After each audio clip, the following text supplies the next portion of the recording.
Stitch incoming. I don't know why you. Okay. It's calling my wife a whore.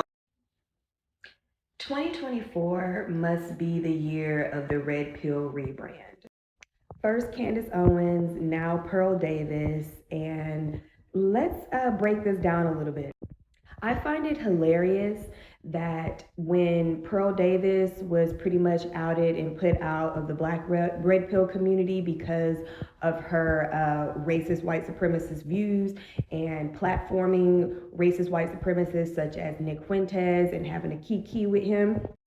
Yeah, it turns out even though a lot of these black men are self-hating and they hate black women, they don't like that.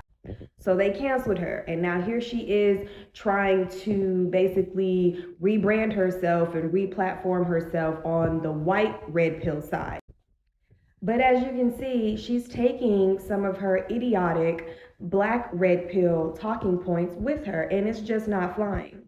Now, in the black red pill space, had she would have said what she just said here, which was she believes that every pregnancy, regardless if you're married or not, every pregnancy should be DNA tested. And this white red pill guy basically refutes that and says no, because that'd be calling my wife a whore. What are you talking about? Now, had she would have been in the black red pill space, she would have got kudos and hip hip hoorays and hand claps and you go girls. She would have gotten all the, oh my God, she understands us. That's why black women don't understand us. This white woman understands us. She would have got all of that. She would have got the views. She would have got the gifts, the super chats, all the stuff that she's looking for. And as a matter of fact, I think that she got demonetized on YouTube. So she's not even on YouTube anymore. So she would have got what she was looking for, which is the black male validation. But as you can see, those same talking points are not working in Whitelandia. I wonder why, Pearl. Maybe read the room. The talking point was stupid from day one. It's still stupid today. And because you put yourself in an echo chamber full of other men who were saying, yeah, that's great. I don't trust my wife. She's a whore. We should all get DNA tests. I don't trust them kids. Fuck them kids. You've been getting that type of feedback. You've been getting that type of inundation for like the last couple of years, which pretty much laid the framework for your platform, for your red pill content. And then you sit down with this one conservative white guy and get flamed because you sound stupid. Now, don't get me wrong, he equally sounds dumb, but you sound really dumb, girl.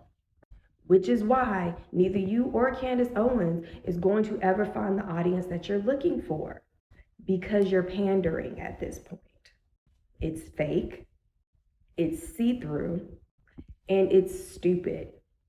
Now, if you go back and you watch the full interview, you will hear her say, well, no, because it's not fair. You know, what if the kid isn't his and he ends up raising the kid and all this and this and that?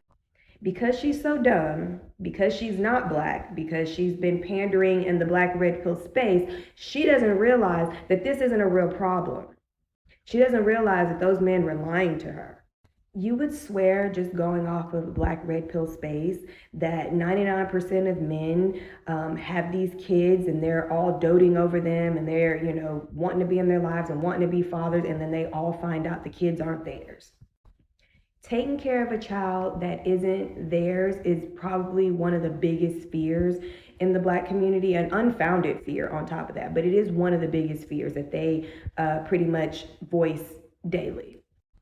Never mind the fact that they're also not taking care of the kids who are literally walking around with their face on, who look just like them. Those kids aren't being supported or taken care of either, and they look just like them, but their fear is somehow, getting a woman pregnant, them believing it, and then the kid turns out not to be theirs, and they find this out, 18 or 20 years later after they've already paid child support in college. I'm telling you, this doesn't happen. Okay, this does not happen. This is an anecdotal story. I'm not saying that it's never happened ever in life, but I'm saying, does this happen by and large to most black men? No, absolutely not. The kids that these women are putting on them are they kids. These are not somebody else's kids. These are their children, and most of the time they look just like these fools, and they still deny them. So when you try to use that same type of talking point and you're talking to a married conservative man and basically telling him that he needs to get a DNA test on his kids because his wife might have been a whore, He's not going for that because they don't believe in that cultural stuff. They don't believe in basically culturally telling their women that they're all whores and they all sleep around. That is a black red pill thing specifically. Now, that's not to say that misogyny isn't prevalent in the red pill space on the white side, because it very much is. But in this particular incident of how children are brought forth into this plane and how they're raised and reared, it is very much different. And she's realizing that. Now she's probably going to go crawl back into whatever hole that she's been living in for the last 6 months and maybe reemerge into another space, maybe with some more polished talking points. I don't know. But girl, you are crashing and burning all over these internets, and I'm here for it.